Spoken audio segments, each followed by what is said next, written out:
of the 100 people of Tewksbury, 100 people who care Tewksbury, we are the co-chairs, Brent Dad Joke Conway, because there's a lot of dad jokes, usually at my expense, but I welcome that. And I'm Jane Wellman. I want to say that we are so thrilled to have everybody here again. It's nice to see all your faces. It's nice to be here in person. Once again, the weather has cooperated because it would not dare rain on Tewksbury. Will not dare, which is why we're in a drought. Okay, so we have 3 nonprofits with us this evening. They're all new, and they work so hard to benefit the residents of Tewksbury and the greater Merrimack Valley. Our 3 nominees this evening are the Greater Lowell Family YMCA, the House of Hope, and Plumber Youth Promise. We want to thank you, our members, for your nominations, and keep them coming. Shortly, we will also hear from last quarter's recipient Into Action Recovery about what they did with their Impact Award. Please take a moment to stop by and visit our generous donors this evening. We have the Tewksbury Open Space Committee. Raise your hands, folks. Thank you. The private donation from the town committee. Thank you very much. And we have folks from Tewksbury Dental here as well. They are second-time sponsors. Thank you, way back there. And we are so appreciative because our sponsors make a big difference, so everybody goes home with something this evening. I'd also like to thank the lovely and talented Jeanette Waugh and Wicked Cornhole for the big checks. We love the big checks. Yes, and I want to thank the owner and staff of Wamasett Lanes and Christy, who's the server out here this evening. Thank you. Give a hand for her because she's working really hard this evening. Thank you, Christy. All right, I'm going to hand it over to Dad Joke Conway. Well, we have 3 really great choices for you tonight. You know, I'd like to say that I hope it's not a challenging decision, but it is always a challenging decision. But hopefully not as challenging as Tewksbury found it to figure out which day was trash day this week. That was quite a challenge. I was told to have your complaint submitted to the select person, your nearest select person. So this is our 5th meeting. We have completed our first year of service to the town of Tewksbury. Thank you all, and congratulations to all of you in doing so. Our goal is to give away $40,000. We have exceeded $50,000 in that first year, so really excellent stuff. And after tonight, it will be well over $60,000. So thank you very, very much. It is very exciting to have happen. So if you are a new member, because we have invited some new members to join us in recent weeks, if you're a new member, can you please either stand, raise your hand, let someone know if you're a new member just joining us, or a guest. We have some guests. We have some new folks here. Thank you so much. Thank you for coming.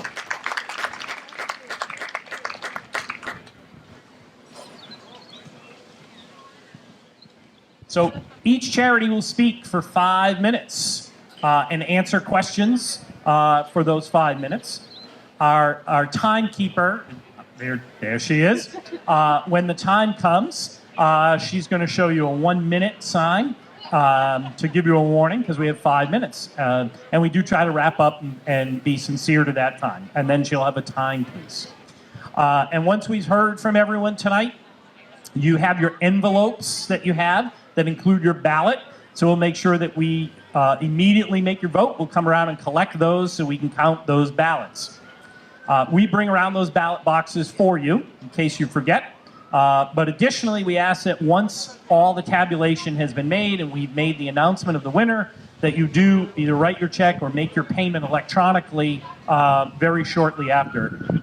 And if you are making electronic payments, make sure in the memo to include 100 people on it. Sometimes it's a little challenging for us to keep track and to make sure that we do that. We promise tonight that we'll give $10,000 to that organization. We want to hold true to that promise. And I guess before we get started, I just want to take a moment to recognize our board. So it includes a few new members as well. We've expanded the board. As Jane mentioned, Ms. Wellman and myself. We have our giving event chair, Chrissy Palomino. Where's Chrissy? Where is she? Running around somewhere for sure. Sponsorship chair, Shayna Abbott. Where's Shayna? There she is. Thank you. Nonprofit liaison, Beth McFadden.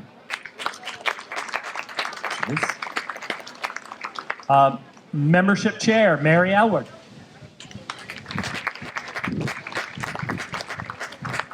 Compliance chair, Mike Malizia. There's Mike. Communications chair, Lorna Gary. And technical tech chair, Bruce Schick.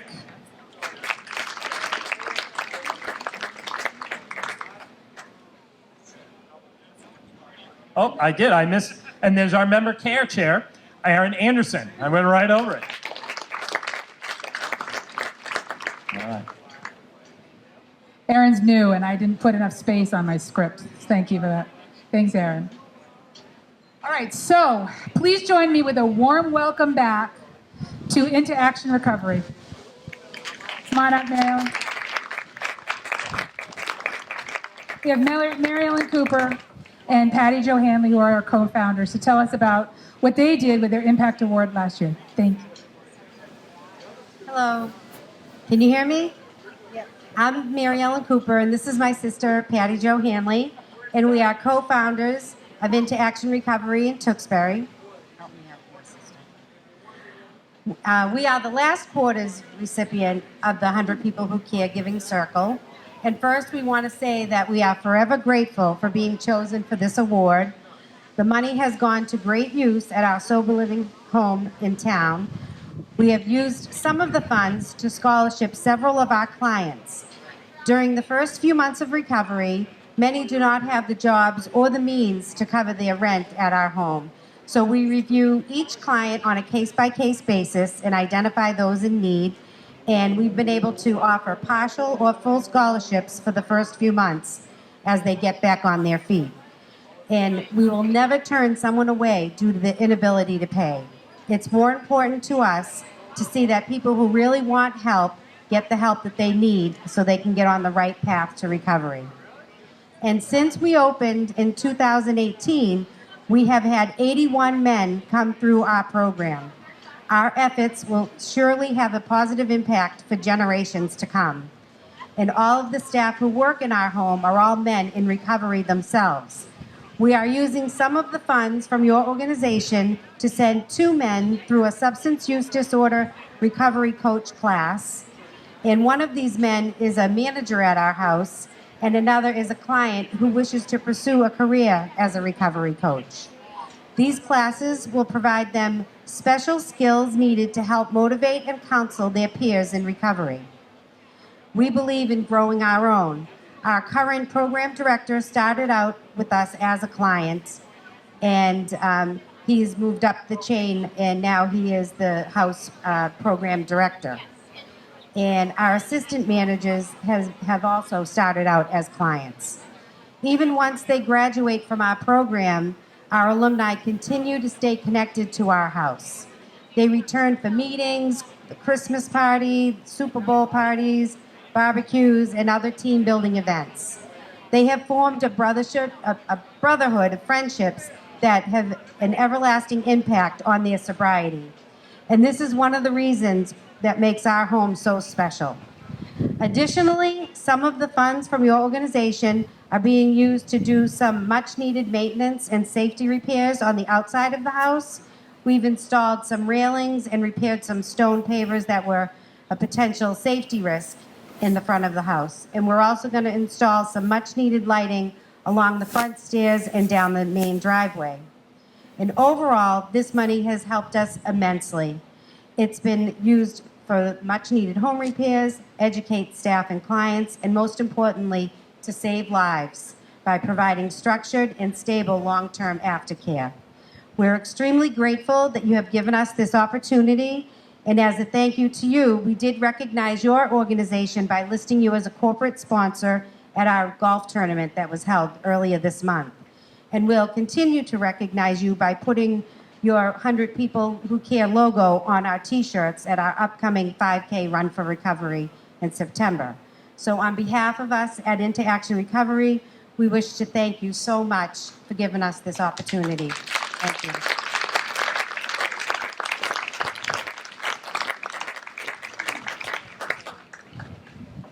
Thank you, Mary Jo. All right, that is fantastic. Thanks so much. It's so wonderful to see the Impact Awards make a difference. It's so great. I kind of think we should invite folks back after a year to see how they're doing. I'm not going to change it up on anybody, though. All right. So first, our first charity talking tonight is House of Hope. And I'd like to welcome Deb Chaussee, the Executive Director. She'll be presenting. And with her this evening are Jennifer Sharkey, the Associate Director and of Business and Development, and Marianne Stade, the Shelter Coordinator. Thank you very much. Thank you, everybody. It's really a pleasure to be here.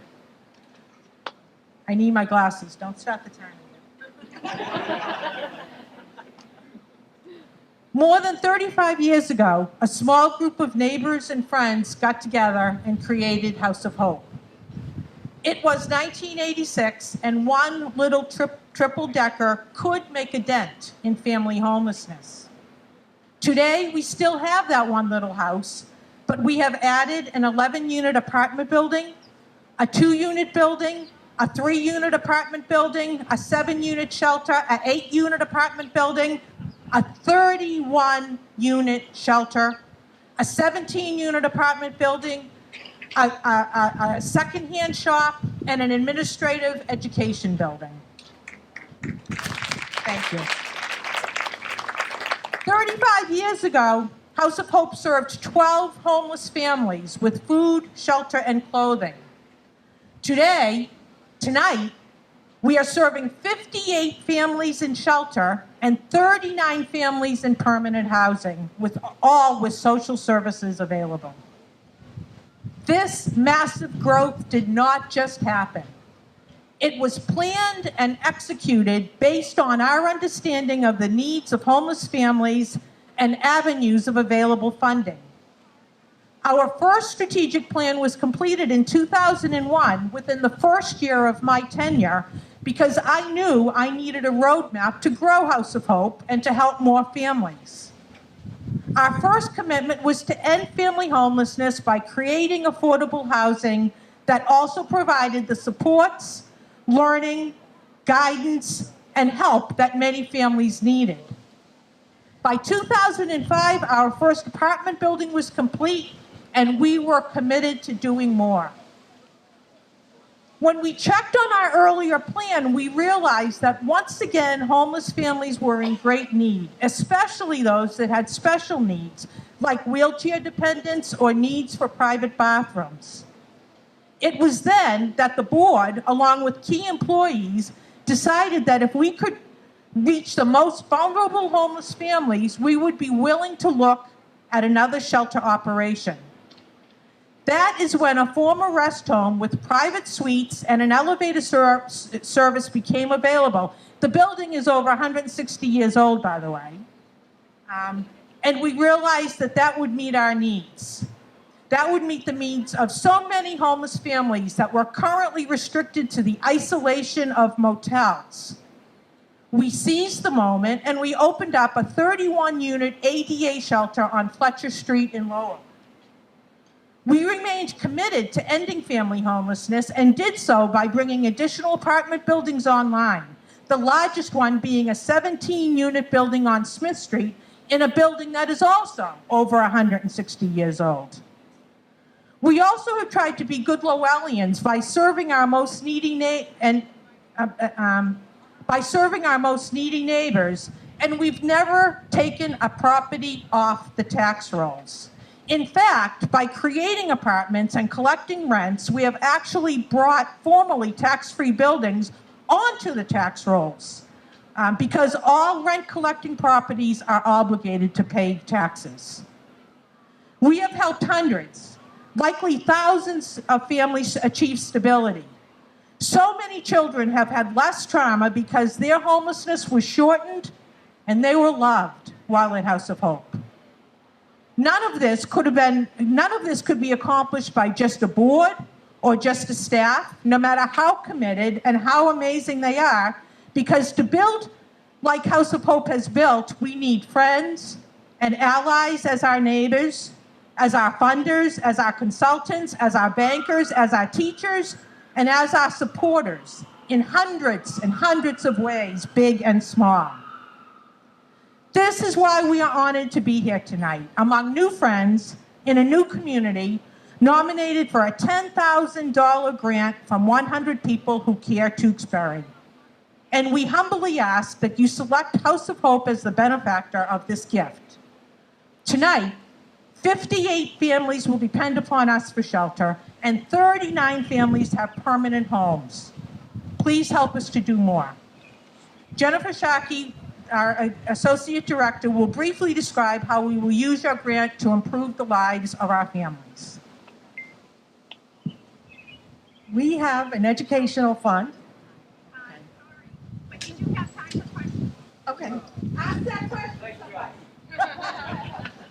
What will you do with the funds? Oh, okay. Thank you. You're awesome. Okay. So the educational fund is an opportunity for us to make an impact on a family, and then something that they're totally committed to. So that we can make an impact with the family, an educational impact in an area that's really going to make a difference with this family, to either the well-being of the family or the career for the parents.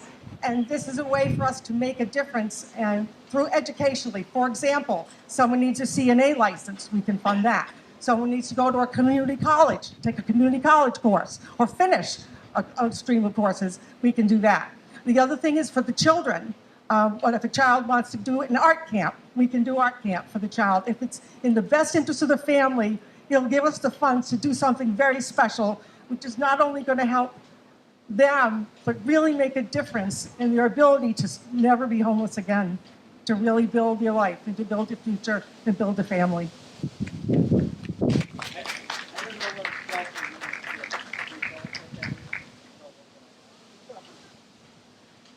Bruce wants to know what a shelter unit is. Generally speaking, a shelter unit is a room. So it could be 3 people, 4 people in one room. The building that I described on Fletcher Street does have some suites. So there's a very large bedroom as well as a private bathroom. But of 31 rooms, there's only 6 suites. So they have to have really special needs to have that kind of luxurious accommodation. So a shelter unit is a room. And all of the communal space is shared. It's congregate space. People eat together. People share bathrooms. People share playrooms. People share living rooms. People share backyards. Everything is congregate. Yes. How do you measure the impact of the services on your clients? How do we measure the impact of the services on our clients? The first impact is to get them out of shelter and get them into housing and to hopefully find the right resources, mostly through subsidies. Very few of our families none of our families can work and afford rents in the greater Lowell, Tewksbury area. So we're relying on subsidies and subsidized units. We then follow them for a year, and the way we measure impact is, have we been able to stabilize them? Are they good tenants? Is their tenancy strong? And have they begun to improve their status in the community? Have they sought out employment? Are their kids enrolled in daycare and going steadily? Are the kids doing well in school? And those are some of the ways that we measure the impact while we're in the shelter too. You know, we really monitor the kids' school behavior, and we really try to help the parents with the daycare issues, therefore, so that they can get a job while they're in shelter.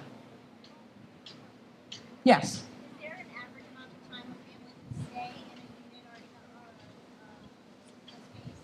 In shelter? I don't really know. It's a long time now. It's getting longer every month because the amount of available housing out there. I mean, think about the housing for, our sisters and nieces and nephews and stuff like that. Then multiply that by 30% or less of median income. You're talking less than $18,000 a year. There's not a lot of rental units out there. So we really, and we want to place people with subsidies because then they can sustain that. To get them out of homelessness, to come up with $20,000 to get them out of homelessness for a year, only for them to fall back in again, is a waste of money, and it's very damaging to the well-being of the family, especially the children. So the average length, it's at least a year right now. If people can manage to stay in shelter for a year, it's very hard to live in a shelter. 31 families in one building, it's very challenging.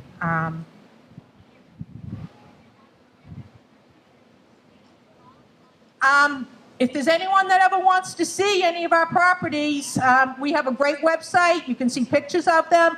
We would really love to welcome people in, particularly for our big program on Fletcher Street. If you want to see a building that was built in 1865 and is serving common modern needs now. We're really grateful. Thank you all very much. Great job. Thank you so much. Thank you. All right, next up is Plumber Youth Promise. I'd like to welcome to the stage Haley Rogers, the Director of Development and Communications. Terry Musgraves also here with her, the Director of Community Apartments Program, and Nicole McLaughlin, the Executive Director. Thank you. Let's give them a warm welcome.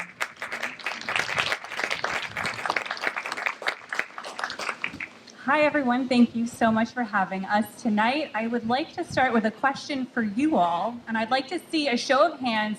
Who has spoken to a family member in the last 24 hours? And how about the last 12 hours? Well, that makes sense because every single person needs family. And at Plumber, we envision a world where every young person in foster care has a family unconditionally committed to supporting them. At Plumber, we specialize in working with older youth. Often when kids turn 16 in the system, there's an idea that, there's no chance of adoption. So instead, we're going to prepare them for adulthood. We're going to teach them how to balance a checkbook, help them find a job. And at Plumber, we found that that doesn't work. And that's a really quick pathway to homelessness, incarceration, and other really negative outcomes. So at Plumber, it doesn't matter how old a youth is in our care. Our mission is to find forever family so that when they age out of care at either 18 or perhaps 22, that they have an entire network of people there to support them. We do this work in a variety of different settings. We operate a residential group care facility for youth ages 13 to 22 in Salem, but across the greater Merrimack Valley area, we're running a number of other programs. We have a specific program for older youth ages 18 to 22 living on their own and still seeking what we call permanency, that forever family. A number of foster families live in this area, actually, especially Lowell, Lawrence, and Chelmsford. And out of our Lawrence-based office, we give them the skills and resources and help they need to ensure that the foster youth living in their family are succeeding in life and have everything they need. We work in other facilities like St. Anne's in Lowell, specializing in finding forever families. So our social workers will work on cases there where teens are stuck. There's something happening and we can't find a way forward towards family. So our social workers are sent there in order to help unstick these cases. We do permanency mediation, which is a great way to avoid a long contested court case. And then on top of all of this, we're training other organizations to do the same work we're doing and to really prioritize and make permanency or a forever family a reality. We are funded by DCF, the Department of Children and Families, and that really is covering the basic needs of each kid. But we know that in order to do this work, we need a community to support us.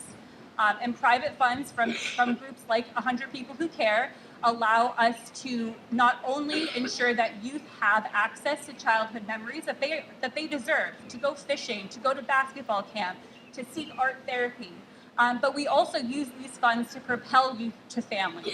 That might be buying a mom a Christmas present, making sure a youth can buy their family Christmas presents, or making sure that they're able to take a family member out to dinner or to visit a family member. So we could not do the exceptional work that we do without communities like this one, and we're honored to be here. I would love to show you a little bit more about what our work looks like in reality. So I'm going to hand it over to Terry Musgraves, who is the director of our Community Apartments program, to talk a little bit more specifically. Hi, everybody. Thank you for having us. I really appreciate this. This is an awesome platform to have because I know all of you are amazing people and do amazing work with what you do. Like Haley said, I'm the director of the Community Apartments, and I'm a social worker, and I work one-on-one with youth and specialize in child welfare. So the young people that are in my program specifically are 18 to 22, which means most people think they're an adult at 18 or 22. I'm sure all of you, if you have children or were at one time that age, knew how hard it is to be that age and to try to go out on your own. And there's a high expectation for our kiddos that that is what they should do. But since I have a minute left, I'll get right to it. What we do with our youth is we do permanency social work, which focuses on exactly that. The youth needs that every youth and every person needs a family. So we talk with the youth, we identify people that are important to them, and then we work with that. And if they have nobody, we help them find somebody. I have a young woman right now who's 21, and when she first came to our program at 18, she said, Terry, why am I going to have a family? I don't have one. Mine's gone. Nobody loves me. And I said, that's exactly why. You deserve to be loved. You deserve a family, and you deserve a holiday and a place and people that you can go to when you're happy or sad. And after 3 years of her being with us, she is working towards adoption. We're actively trying to recruit. And all that work couldn't happen without all the help of all of you, because we've used some of our funding to get her therapy to do grief work because she has so much loss. We've been able to connect her to a grandmother in Pennsylvania, where she goes to visit twice a year, and connect her with her sister who was adopted out. Thank you. There's my time.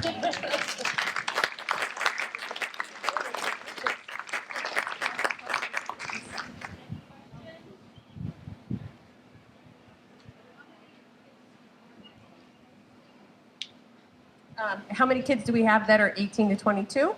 So we have 24 in my program now, and in the next few years, we're going to expand and have, it's going to be around 32 in the next 3 years. And that is not because we don't have the space or there's not enough referrals. It's because we don't have the space at this time. We have a wait list of 15 kids right now that we'd love to be able to put in placements with us so we can help them do this work. I would just add that we serve youth in that age range in other programs as well. And we have a residential setting where we serve about 7 youth annually, 7 to 10, in a supported apartment. So they live in a foster care, congregate care facility, but they have a little bit higher level of independence than other youth.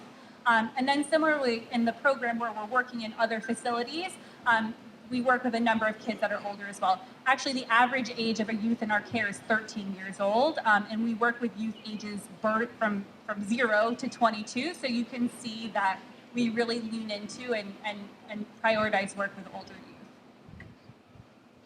Yes? What are the main sources of the program? Are they actual family members or foster families, or what are the main ways you connect? Sure, that's actually a great question. It's like, what are the main ways we connect youth? Is it to birth families, foster families, adoptive families? So to answer that, it really depends on the youth and what they're looking for. So we believe it's really always important for a youth to know their history, so we help them learn their history if they don't know it. So many come in and don't know where they've come from, so we teach them, we, through talking with DCF and different organizations and the youth and family members through family search and engagement, we find that information. So we connect them to whoever really that they identify as important and are safe. So for the older youth, they have a little more autonomy. So we'll connect them back to birth family, which we know is very important. And most kids that age out of foster care connect with their birth family, but also find other supports for them too, because it takes a village. So we hope that when we connect them with people, when they leave us, they not only are reconnected to birth family if they're safe, but to old foster families, to new connections, to coaches. It's really dependent on them.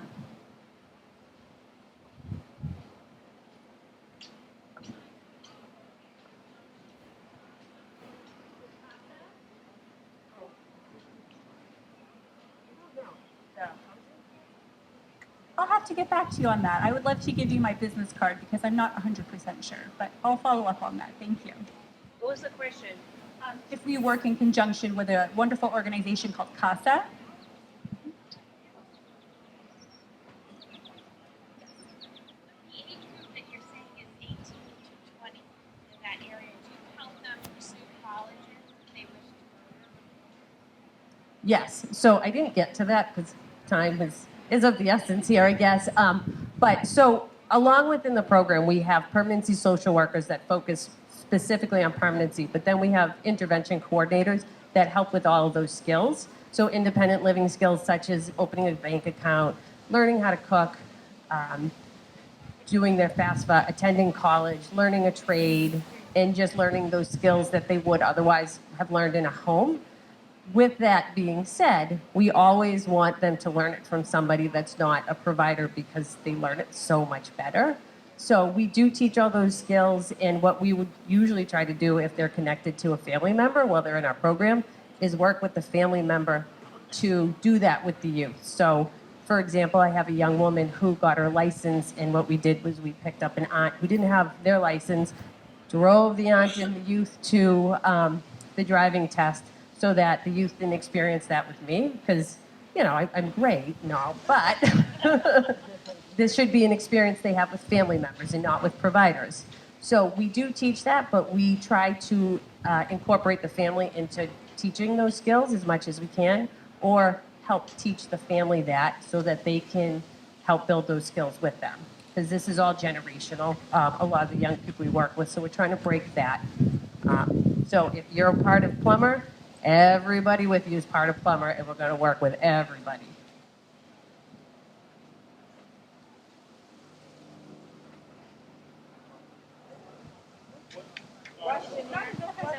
How do you collaborate with the schools? Because 18 to 22, we have many students with intellectual disabilities or an IEPs who stay in the system till 22 that need this service, who we're concerned whether there's issues at home or they become members of the state. So do you work with other state agencies to expand your resources? How do you help them access those resources so it becomes long-term for them? This is a continuity of services. So it's not going to end at 22. Many of our kids are going to be like till they're 30, 35.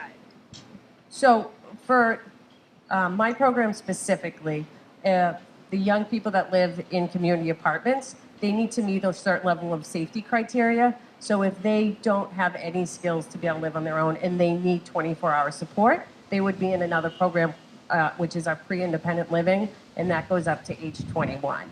But for the young people that are in our program that can stay and live safely with bumps in the roads, because they all do, we connect them with DMH or DDS and whatever services we can find. We've helped you sign up for Job Corps if that was something that they were interested in. So it's youth specific to what they need. But our hopes is every youth always leaves with some services if they need that, or with the family and connections. And it doesn't have to be adoption, because that's not what they all want. They need relational permanency. So.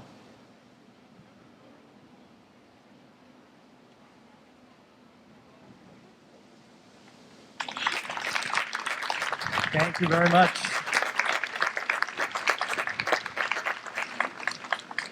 So we have our third and final nominee up here. So we'd like to welcome from Greater Lowell Family YMCA, the Chief Executive Officer, Mr. Kevin Morrissey.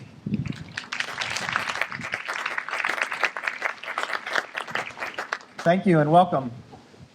Pleasure to be here. I appreciate the opportunity to tell the story of the YMCA and the impact that we have in the communities, including Tewksbury. I know I'm the last person standing between you and another beverage and or dinner, so I'll try to be brief. And full disclosure, I forgot my cheat sheet, so I might be a little all over the place tonight, but hopefully my message is clear of the impact that we have in Greater Lowell. So the YMCA in Lowell is an independent Y. We're a singular operation. We serve 13 communities in the Greater Lowell area, including Tewksbury. I met some nice folks earlier that take advantage of the Y. A couple swim lesson folks, Camp Masspog participants, pickleball players, just members in general. So as you can see, the YMCA is open to everybody and has something for just about everyone. The Lowell YMCA was founded in 1865.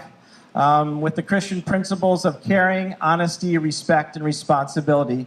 And that's how we operate our organization and try to instill those values in every single person that comes through our facility. Like I said, we're an independent Y. We generate 98% of our revenue through our programming. We generate 2% through donations, foundations, and then we get one small yearly earmark from the state government. But we do generate almost all of our income directly through programming. Where to start? Most of our programming revolves around children. So we do a lot of before and after school programs. We have 7 before and after school programs in Lowell and Dracut. We also do a lot of summer camps. I know a lot of people here probably have heard of Camp Massapog. Anyone here at Camp Massapog? Dunstable and Groton. We have a family that attends currently. But we also do a lot of swim lessons. I've talked to several folks. How many people have either taken swim lessons or their children have taken swim lessons at the Lowell YMCA? Yeah, quite a few. So for a while, we were one of the only pools, along with the Boys and Girls Club. Now we're the only pool, unfortunately. Tragically, you've seen in the news recently, there's been, several drownings already this year, which is very, very unfortunate. We serve over 3,500 kids in swim lessons every year. We do that with the help of the community. We give out over triple of what we raise in donations every year in financial assistance. Normally, we give out close to $500,000 every year in financial assistance.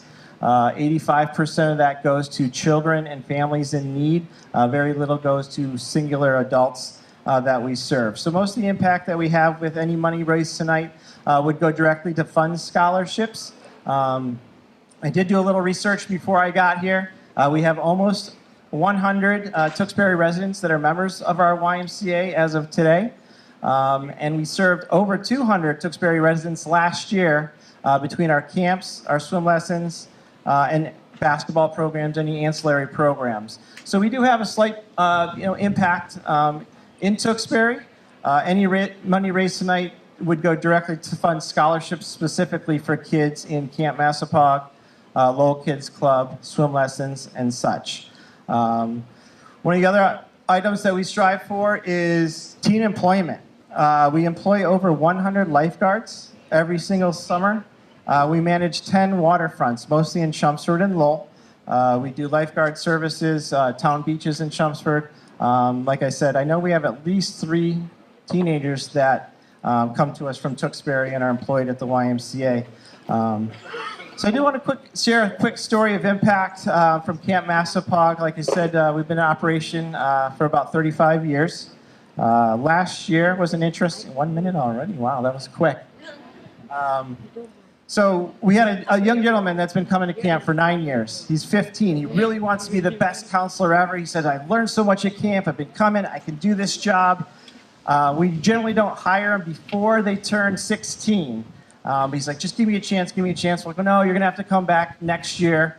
You have, 2 weeks left before the end of the summer when you turn 16. So, of course, like everyone else, we were a little short-staffed last year. So as time went on, we lost some staff to injury, some sickness, stuff like that. So his day came. And you would have thought it was Christmas morning for a 5-year-old. The kid was so happy. We hired him. He said, am I going to get paid? I don't have to get paid. I'll just show up and work for free. But it made his day. And his mom called us the day that we informed him and said that he's been talking about this day, dreaming about this day for a very, very long time. And that's just one example of what we do in Lowell. Like I said, we have programs for folks starting as 6 months swim lessons through adults that come for, thank you, water aerobics, classes, land aerobics, and pickleball. That's the new craze, right? We got 3 pickleball courts. So I appreciate your time, and any money raised tonight would go directly to scholarships to fund families in need. Thank you. Happy to answer any questions.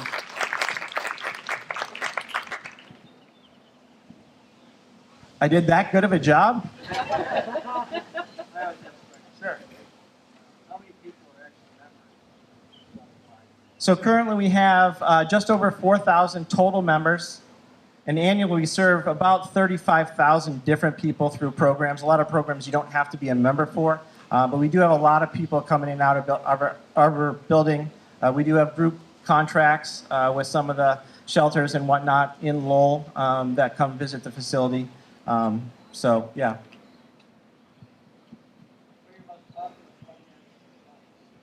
I would say the water aerobics classes are very, very popular. Pickleball's picked up steam. We do have a group of very committed, older, mostly gentlemen. There's one or two females that come in and play basketball on Tuesday and Thursday mornings. And then swim lessons. Tragically, there's been many drownings, like I mentioned earlier, but we're on a wait list. Unfortunately, we just can't staff up enough to have enough, swim lessons to teach kids to swim.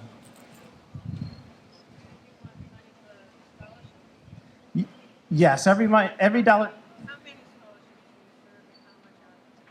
Well, it depends on the program. Like I said, we generally, in a normal year, give out about $500,000 in direct scholarships. The last couple of years have been about half of that through the pandemic. But we raise less than half of what we give away. So every dollar that raised tonight will go directly to benefit mostly children and families in need.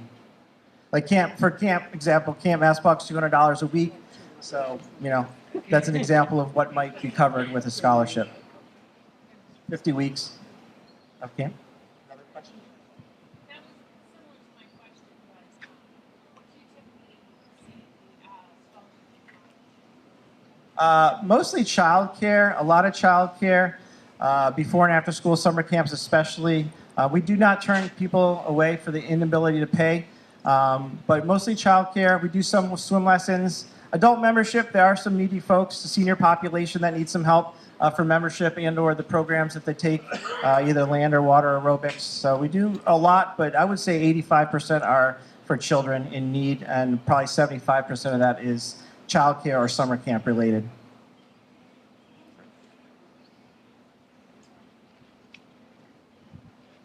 Well, thank you all. I hope you enjoy your evening. I don't have any good dad jokes, sorry. All right, thank you. Just a couple quick updates and things we want to point out before we start the ballots. We want to thank Tewksbury Telemedia for joining us tonight and recording this and sending that out to folks. It's important we spread the message. If you have friends, you want others, you want to come join, please have them do so. We want to thank our volunteers this evening as well. Michelle Hoven and Barbara O'Neill for helping at the check-in desk. Irene Benson and Tricia Elwell, who's our timekeeper as well.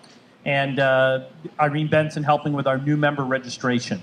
And Tricia Ketty for helping at the checkout process as well. So glad we were able to hear from everyone. It is now time to cast your votes. And we'll be coming around to collect your ballots. So you want to make sure you fill out your ballot, and we'll come around and collect it. And we'll be back up in a moment. First, I have two raffle winners, and when your names are called, you can make your way over to Tewksbury Open Space and get your trail books that you won. Rich Pachucky, I hope I didn't really botch your name. Thanks, Rich. And Tricia Elwell. So there you go. Thanks, Tewksbury Open Space. The raffle's a neat idea. All right, now for our winner announcement. So we'd like to congratulate our grand prize winner today, Plumber Youth Promise. Come on up.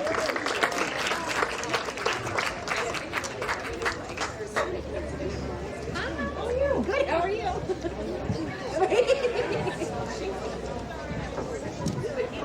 Congratulations.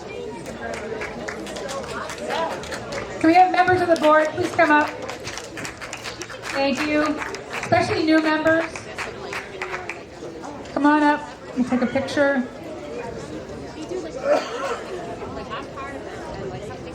So folks, if you are making your payment digitally, please put that information on your envelope so that we know that you're donating online.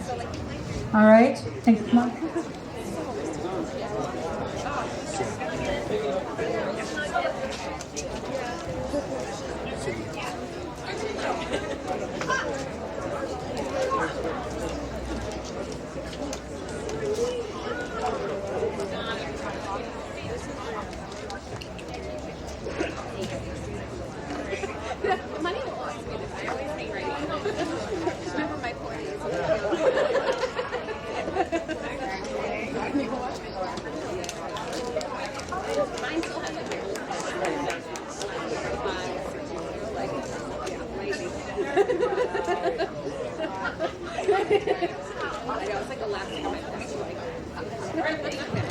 Congratulations.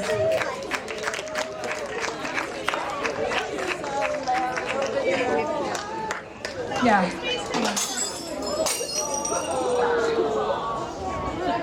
Well done. A round of applause for Christy. And Christy, you've been amazing tonight. You're doing awesome. You got a handful out here. We know.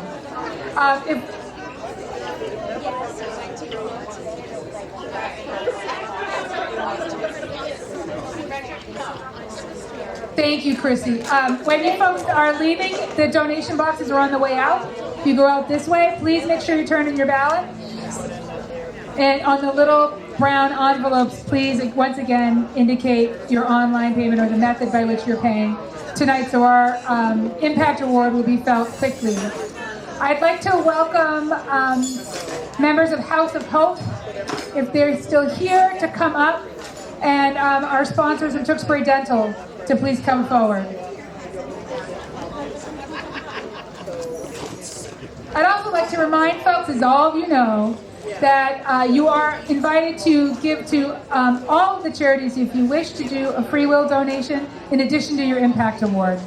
Thank you.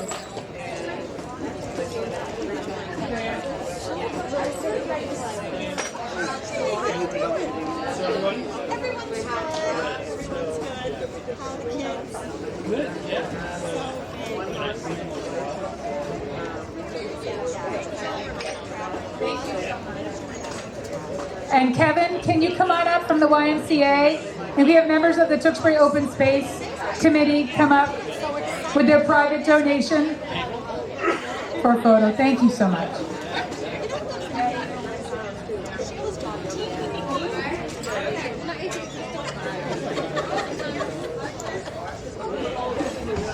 Yeah, you gotta be in the middle.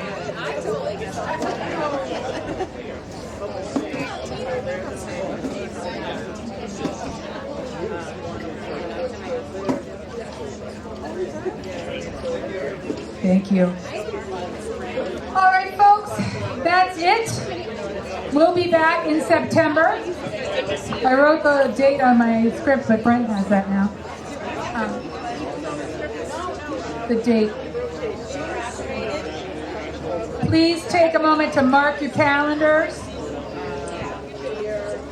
Okay, so we're going to be at back here on September 20th.